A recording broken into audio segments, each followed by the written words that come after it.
Hello, welcome to Patrice's Projects.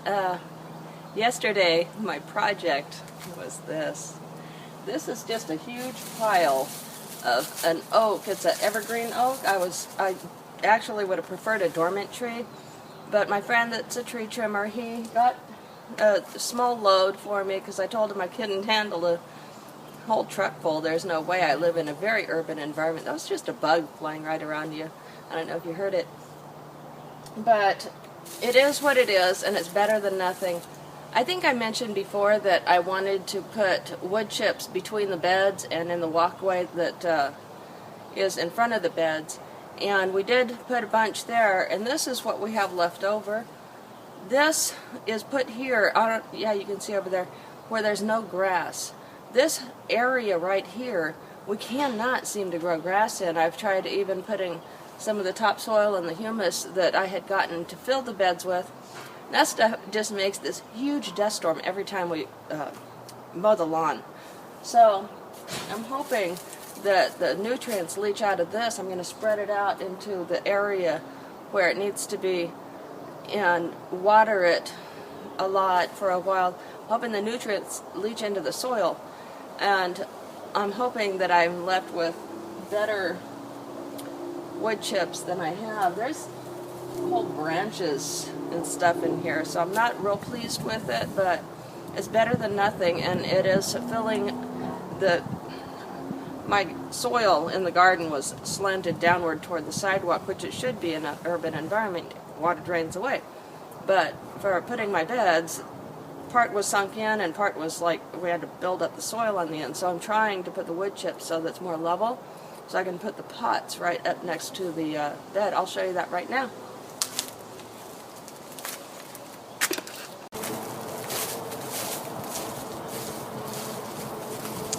I think you can see I have the wood chips going up to there's a cement curb that's kind of buried over here, and I still have it piled over there. It needs to go across. And then this is really pretty thick here because the soil is very unlevel. Almost no grass was growing here except crabgrass, and then my husband dug that out, which created potholes. The fence shadow kind of hides it, but you see the soil is way down here. We piled it up pretty good here, but the angle of it is still going to remain because I don't want to bury that bottom rail of the fence. It's already in bad enough shape as it is. But you see how thick the wood chips are over here, and then it gets thinner as we go down.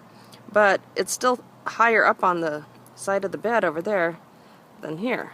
So I'm probably going to have to pull it away just a little bit over here so that the moisture doesn't stay against the bed. There's no reason for that. In the area between the beds, it's almost 3 feet. But I tried to get the wood chips evenly up the side of the bed. But still, it's a little bit higher up on the bed over here than it is down at the other end, just because there's so much that I had to pile up. And let me show you, try and dig down in there, how deep it is right in here toward the end of the bed. Up. So, I'm still digging down. Okay. There's the ground, and that is, gosh, up to my thumb here. Cover that back up.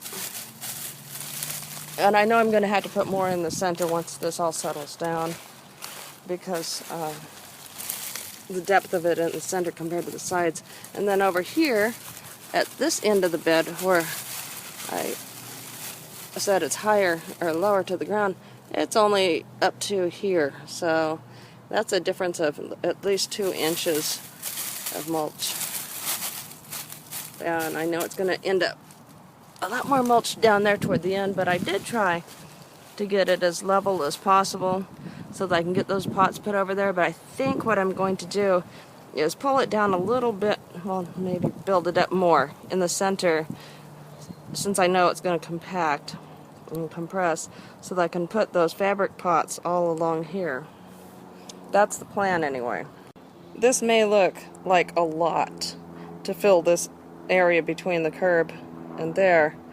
But that's about how much I put where I was originally at.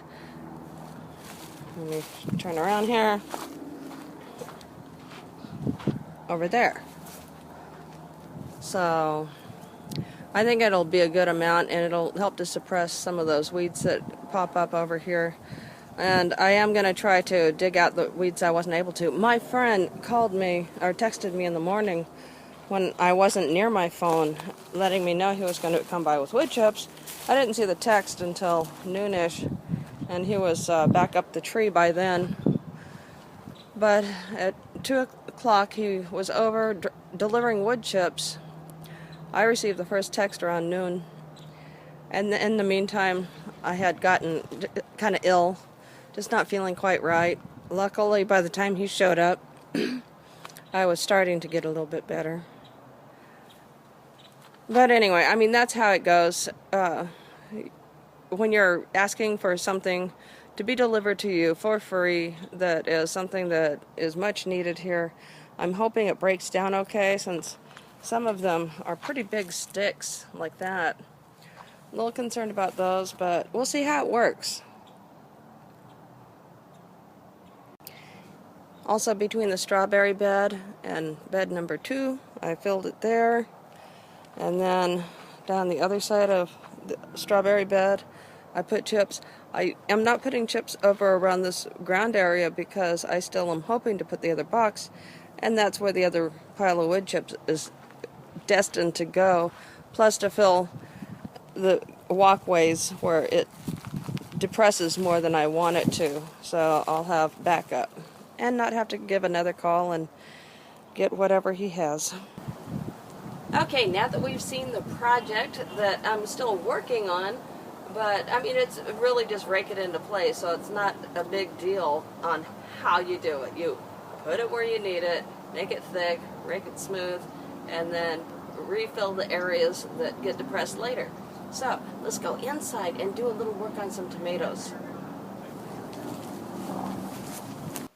I have a lot of tomato plants sitting here. Not all of them are going to be worked on today. I just wanted to show you what I would normally do and what I'm not doing to a few of the tomato plants, because some are from my sister and obviously some are from me. So first of all, this is an Orange Roussolini, and I got this from Tim in the seed swap.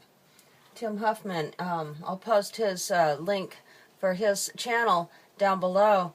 But here's an Orange Roussolini. This one's the one that I'm keeping. And you see I have cut off the top of it here, which is forcing the suckers to grow. Suckers are what a lot of people would normally cut off. So here's the seed leaves down here. These are still attached because it's still in the original cup that I planted it in. I started out in this much soil, and then I added more soil up the stem as it grew, and I did the same on this one. So they have been grown identically up until I cut the top off of this one. Do you see the difference in the stem thickness? Also, this one is thinner than this one. Once you cut the top off, it puts more energy into growing the stem, because it's not growing upward anymore. All that energy up there is gone. So the stem starts to thicken up and you get the side growth. That's what I like to do. It's called the Praxxus method, and that's what we call it anyway. Anyone that follows Ray at Praxxus 55712, I'll post his link down below as well. And so I do this so that I get a lower growing, bushier plant, and it has more places that it can possibly grow fruit. Plus, this sucker, most of these, I don't know about the top one because that's going to put the plant really deep in the soil. I don't know how much depth I have where I'm going to be planting them. But I'm hoping to be able to get the bottom of this cup down and then the top of the soil up here. So all of these will be like separate tomatoes growing up out of the ground.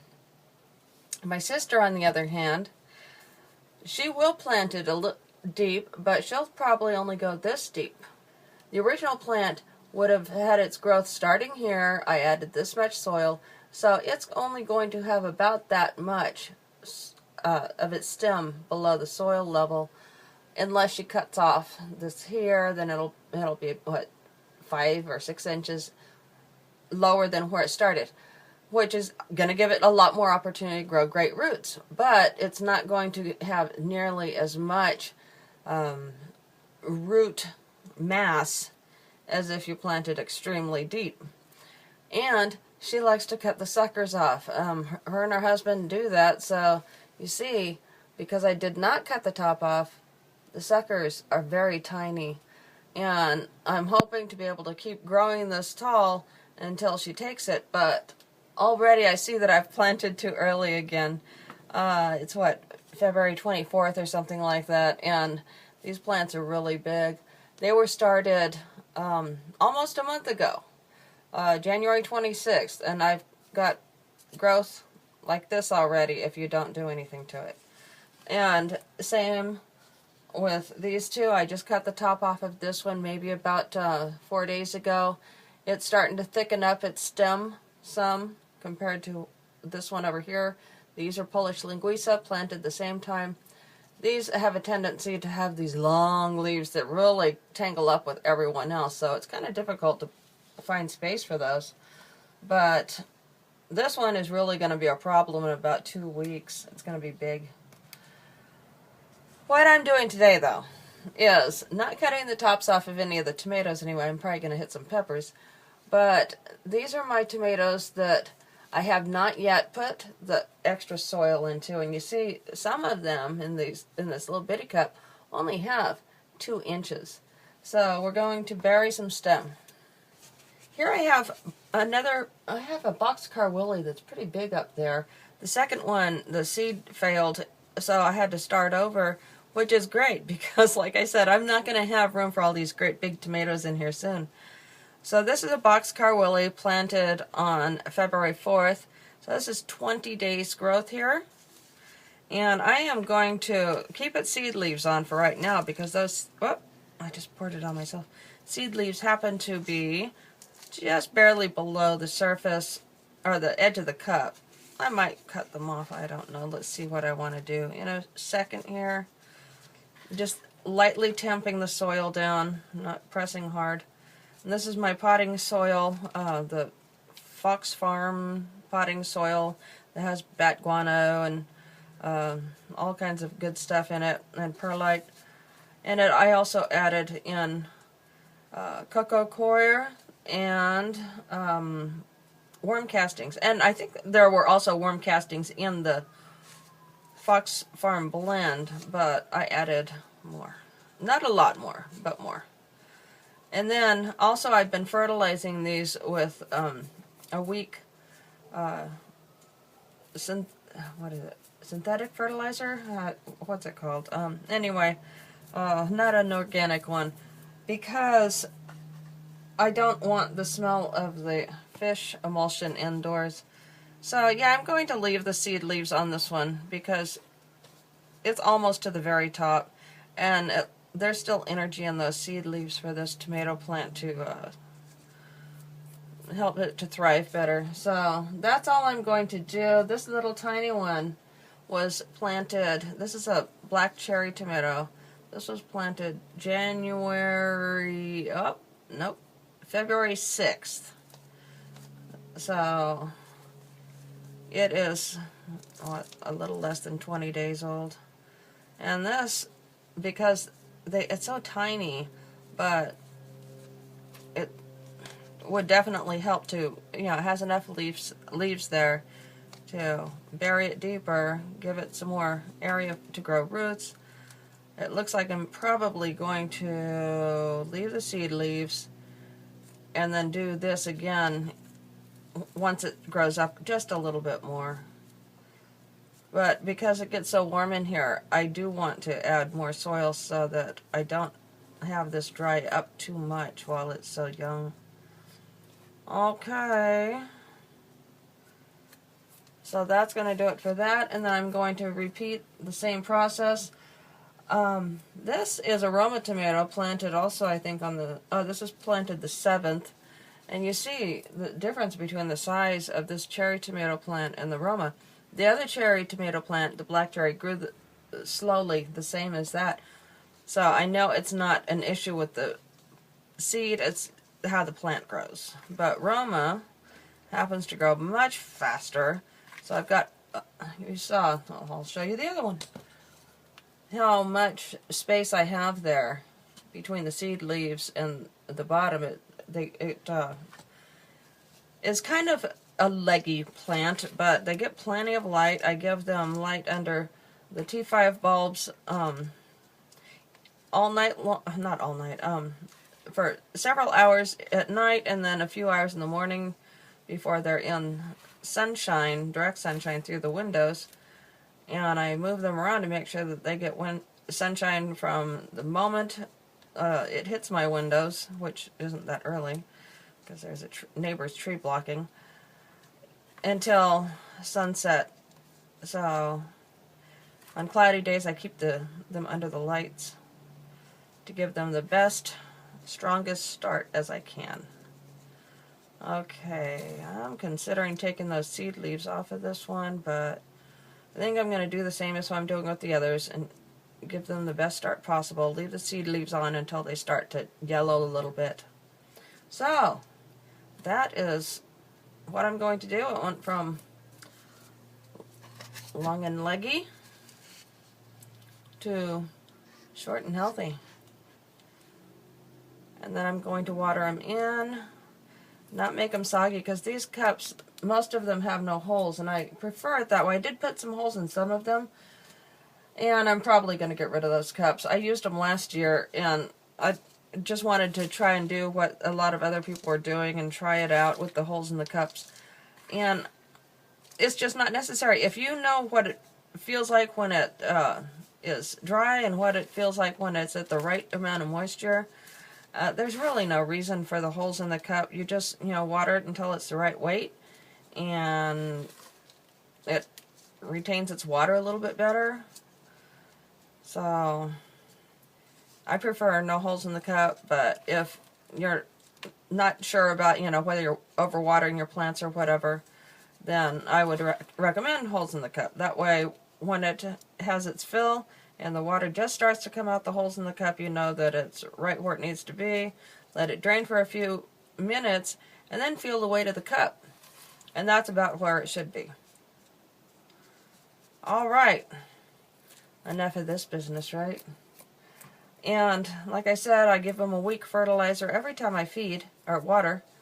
So, let me go get my watering can and we'll water these in a little bit. My soil is already pre-moistened. So, you can see, let me show you. When you're potting things up, you want pre-moistened soil so it holds together, but will easily fall apart.